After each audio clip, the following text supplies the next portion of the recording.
Hello, you speakers. I'm Katsam. I'm George. And I'm Javier.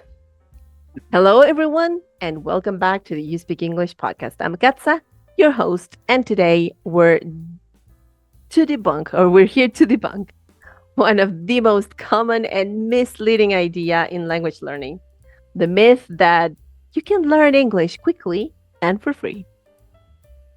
Hi, everyone. This is George. And yes, this is an interesting but yet controversial topic for some.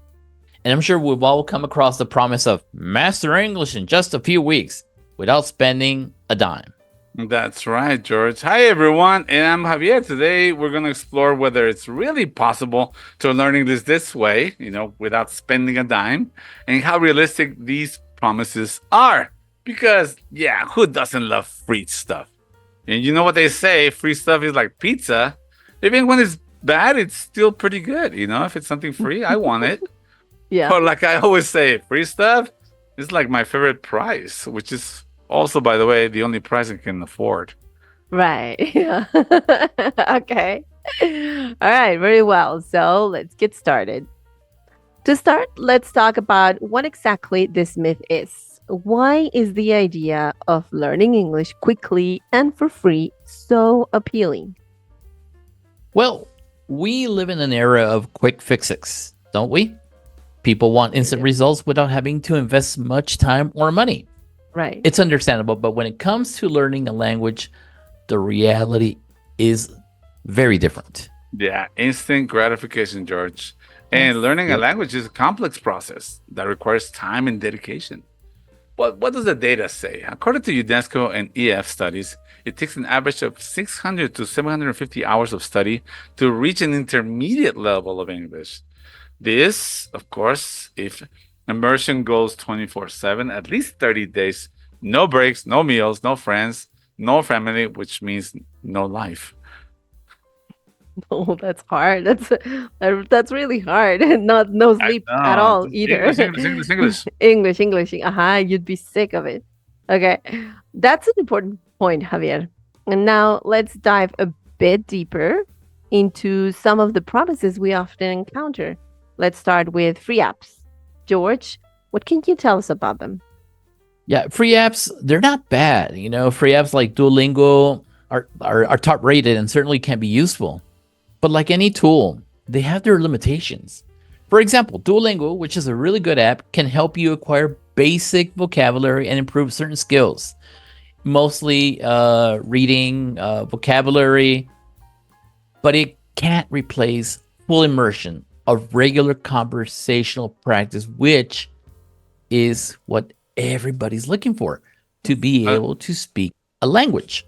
Right. That's right. Now, apps can be a good complement, but they're not a complete solution. Also, many of these apps have paid versions that offer additional features. So saying you can learn English completely for free is at best misleading. Yeah, that's fake publicity, right? Well, yeah, come on. Who does anything for free? No such thing as a free lunch, right? No, exactly. All right, now let's talk about cheap courses. Those cheap courses that promise you quick results and obviously at a lower price. Javier, what's your take on these? Well, cheap courses can provide a good foundation, but the quality varies greatly. Remember, it's free. Also, many of these courses only offer an introduction to the language and don't delve into the skills needed to achieve fluency. They don't tell you exactly how to be fluent. They'll say just keep doing it. Consistent practice in immersions is key, which is not always achievable with cheap courses. The cheaper the course, the poorer the quality. Thus, results are hard to notice. That's common sense, isn't it? Yeah. Yeah, and totally. you mentioned something very important. Cheap courses, and you tied it with quality. You won't expect the best quality. We're talking about academic quality or delivery, the delivery system. Who's Yes. going to give that course? Do you think that's going to be an expert giving you that course? Mhm. All right. Or has it been well prepared? So Yeah. you have to consider this, and sometimes you might think I'm paying, I'm getting a great deal because it's cheap. In the end, you're not, because it's going to be way more expensive. If you're paying something cheap, for years and years and years and But more years time for and not longer. obtaining any results. Whereas if you pay something that is not crazy expensive but reasonable, and you know what is good, you say, well, I'm going to invest this amount of money, but I know it's going to be worth it, and I'm going to get the results that I need in this specific time. So I think that's something important that Javier mentioned right now, and I think everybody who's listening to us need to consider this aspect. It's the most expensive is not always the best, but the cheapest most likely is never going to be the best or what you really need. No, I Yeah. have seen packages like with a certain amount of price, which is very relatively accessible. You'll get like 10, 20 apps or something, or materials, PDF. And here's the hard part. There's no feedback. You'll never get any kind of feedback Yes, from exactly. a real life person. So think of it this way. Okay, so you buy a punching bag and you buy some gloves and you punch the hell out of that bag. Doesn't mean you're learning to box. Doesn't mean somebody's telling you, hey, you're doing it wrong. You're doing it this way. Yeah. Twist your leg, twist your arm, make sure you go back. Nobody's giving you that feedback that only a class could give. Exactly. I think we're gonna have to put a red pin on the word results, and Yeah. results is what you should aim for. Never the method, never how much, the results that you will get, because it's not only about the school or course, it's also about you. But we'll talk about it Yeah. in a little further ahead. Okay. Yeah, it's going to be a good one. Now, in the field of linguistics and English teaching, language teaching experts mention that learning a language requires sustained commitment and a combination of methods. And let me tell you this, there are no shortcuts. Okay, there are no shortcuts for this. Right. So, and that brings us to an important question. What are the viable and effective alternatives for learning English, George? What methods would you recommend? Look, it's an interesting question. I recommend a combination of strategies more than methods. Don't stick to just one method. Try different strategies from the different methods. And then it's, for example, joining a language exchange group. Is a great way to practice with native speakers. Watching series and movies in English can also help improve your listening skills. And a course, investing in quality courses. We just talked about that. Quality course, and whether in person or online. This is essential. Just some ideas to start off, and we'll mention some more right now. Javier and you guys will talk about it. All right. So it is important to remember that immersion is crucial. If you have the opportunity, traveling to an English-speaking country can significantly accelerate your learning. But even without traveling, you can create an immersion environment at home. Yeah, totally. Yeah, and if you want us to talk about how to create an immersion environment at home, please leave it in the comments. Now, to better understand the topic of immersion, we reviewed an article from the British Council that explains the importance of this method. According to the article, total immersion, such as living in an English-speaking country, is one of the most effective ways to learn English quickly, because it forces you to use the language in all aspects of your daily life. Yeah, totally right. But, achieving that level of immersion in the daily life of an adult who can't move to an English-speaking country can be a challenge. However, strategies like consuming content in English, talking with exchange partners, and using the language in daily tasks can help. We just talked about some of them right now. Now, there's something that you gotta keep in mind. If you're not living in the target language country, for example, Canada, US, England, you will need to be more resourceful in finding ways to practice, such as the ones that Javier and Katza just mentioned. Okay, you should also consider that learning a language, in this case English, is not immediate. Okay, not immediate. It takes time. As Javier mentioned, it will take you anywhere between 7 to 1,000 hours of consistent study. That means without stop, non-stop, okay? I mean, you got to stop for eating and stuff like that. But I mean, on a daily basis, frequently. You can't stop like, okay, I'm going to study. I'm studying for 3 months and I'm going to pause it and then I'll pick it up next year. No, it has to be consistent. It has to be continuous. Okay. Mhm. Practice and exposure. Key words. Okay. Practice and exposure. Whereas if living in a target language community, you mentioned that right now, Katsa and Javier, surrounded and immersed in the language, you will certainly learn it and acquire it much faster if you're willing and committed to do so. Not if you live in LA. Yeah, totally.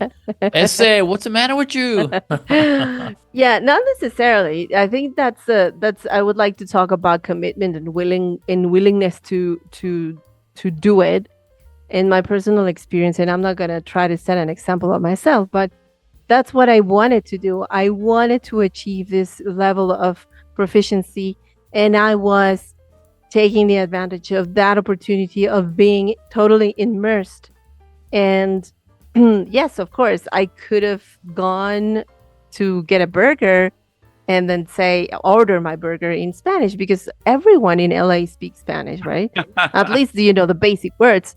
But I wanted to take the advantage, and I never spoke Spanish while I was living in LA.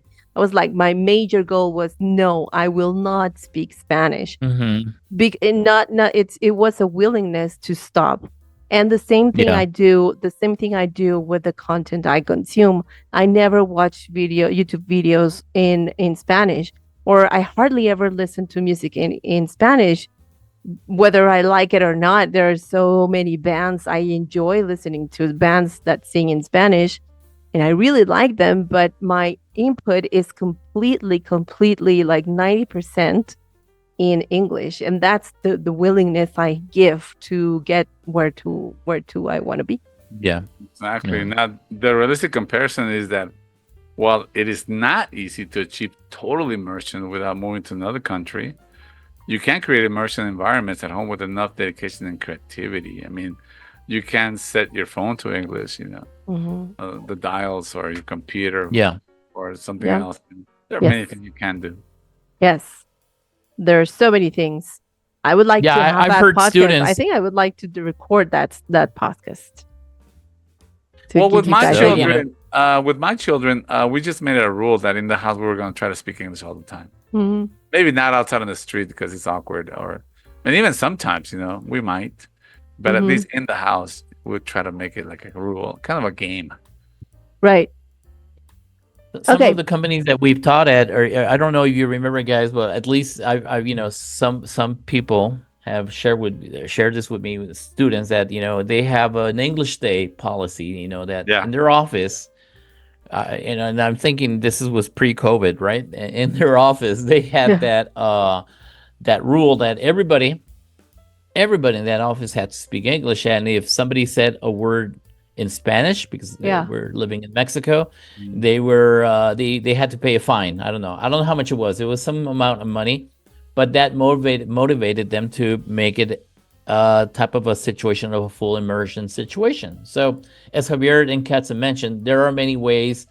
When you want to do something, when you want to achieve something, there's no excuse. You can be very, very resourceful. Right. There's always an excuse for not doing things, but if you really want to get to achieve something, there's no limit. You can find a way. Well, additionally, guys, you've seen the transition of companies going from giving an English test to actually interviewing in English. You've Yes. seen it. Yes. You've seen it a has long time happened. ago. It would just take this test, and now it's like, Katsa, tell me about yourself. Yeah. Ouch. Yes. Like yeah. real life. And this is the moment, and I would like to steal 2 more minutes of your time. And Go this ahead. is one moment that I would like to talk about deeper, because yes, there are so many tools right now out there, like AI and voice recognition translators, but when you are in a situation where you get a question like that, tell me about yourself. It's like you have to elaborate that idea in your head, and a translator is not going to help you with that. And you cannot take out that translator or you cannot take out that phone to answer this question in front of a potential employer. You have to be realistic as to where you're going to use your English skills. And that's a very good example, Javier. Because sometimes, lots of people go for the easy way out. Like the title of our podcast, the easy way out is to craft an email using a translator, and it's okay, or it's all right. It doesn't really make a difference. But when you need to speak to someone at a very tight situation where you cannot take out your phone to ask the translator what you want to say, that's exactly when you will see results of your cheap courses, your free apps, and everything that we've been talking about. So in summary, learning English quickly and for free is more of a myth than a reality. It requires You requires mentioned something time. here important, Katz. Yes. Sorry to talk over you. So you mentioned something really important about this, and you, Javier, and I, we've had this experience, and our teachers have had this experience when we have students that have shared their experiences with us. That they said, well, I used to be in so and so such and such school here and there, but my English was never at the point where I wanted to be because it was only grammar and this and that, and then they tell us, okay, this is different because we're practicing English here, so they can tell us the differences. So this is how we learn. We really learn from our students from these experiences, not something that we are making up, like, okay, we're making up these stories. This is something that we get directly from our students. Oh, it used to be different in this school and in that school.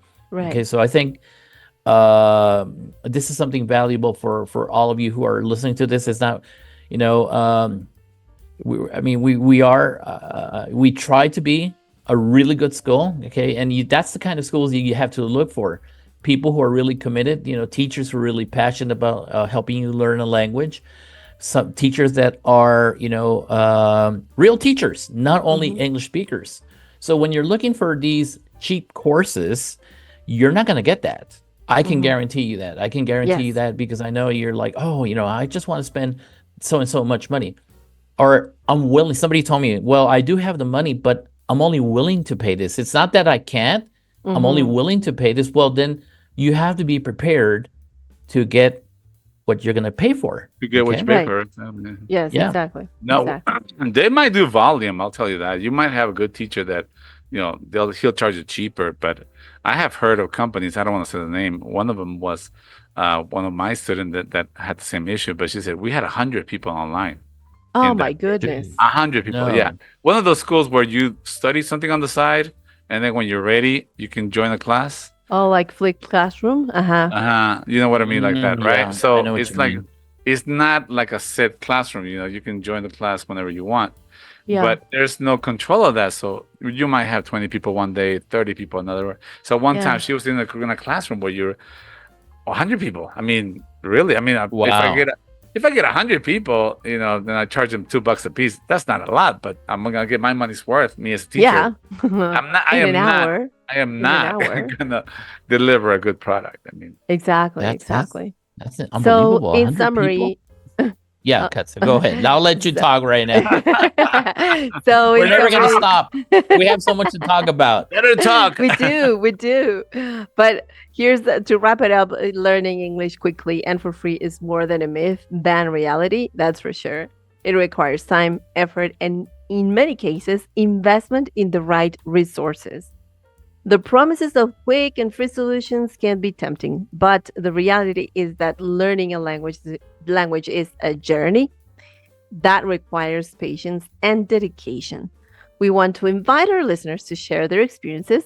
Have you tried learning English with any of these quick and free promises? What results did you get? Can you carry out a fluent conversation? Let's wrap it up. Well, as always, a pleasure being here with you, and I hope that you find this useful to improve your English skills. And Katza and Javier, thank you so much for sharing all these insights and experiences and your knowledge, which I'm sure that everybody that benefits even me. I learned from you guys, and I appreciate it so much. Thank you. I have a feeling something is missing. I know. I know. Me too. Jairo Cortinilla. Jairo Cortinilla. Ta-da-da! The fun fact of the day. Yay! Okay. There you go. George, don't interrupt. As in the 19th century, Great Britain wanted to know who owned the land in what is now known as Ireland. They decided to send a land surveyor and start implementing taxes. You know what? This land belongs to me. You want to stay here? You got to pay me taxes. And nobody likes that, right? Yeah. Because literally, if you don't pay your rent, you have to leave the island.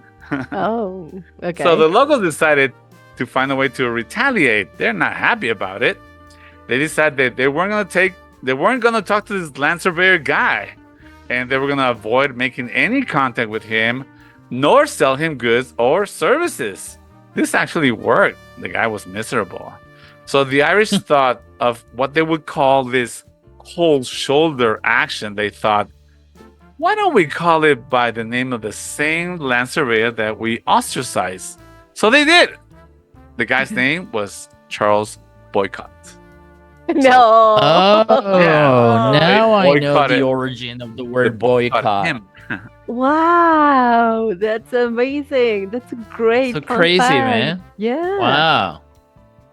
Wow. Thanks. And Javier. to leave off in a good note, the joke of the day. Oh yes, please. Okay. Ready? Okay. So, Katza, George, why do birds fly south for the winter? To run away from the cold. Avoid the cold. No. Because it's too far to walk. Oh my God. Our audience just dropped. No, don't go. Come on. Please stay. We have the fun facts every week. Okay, and I don't know. I think I'm going to include a section where I'm going to explain the joke. Okay, this has to do with language expectations. We'll talk about it next time. Okay, cool. Yeah. No, but this one is easy to understand. Why do birds fly south to the winter? Because they can't walk. So that's Because a it's very too far good to one. walk. That's- Well, the It's thing too is that far to walk. in linguistics, in applied linguistics, we got something we call language expectations. You know, if Right. somebody says in the morning, if somebody says, you might think he's saying good morning. Right. He's not asking you about something else, right? Yeah. So you're thinking something related to fly, winter, right? Maybe because it's cold. That would make sense. So what you do is Yeah. kind of like invert the language expectation, makes it an easy joke. All right. That was a good All one. right. Very Hey, good. guys. All right. So I lost my rundown. Okay.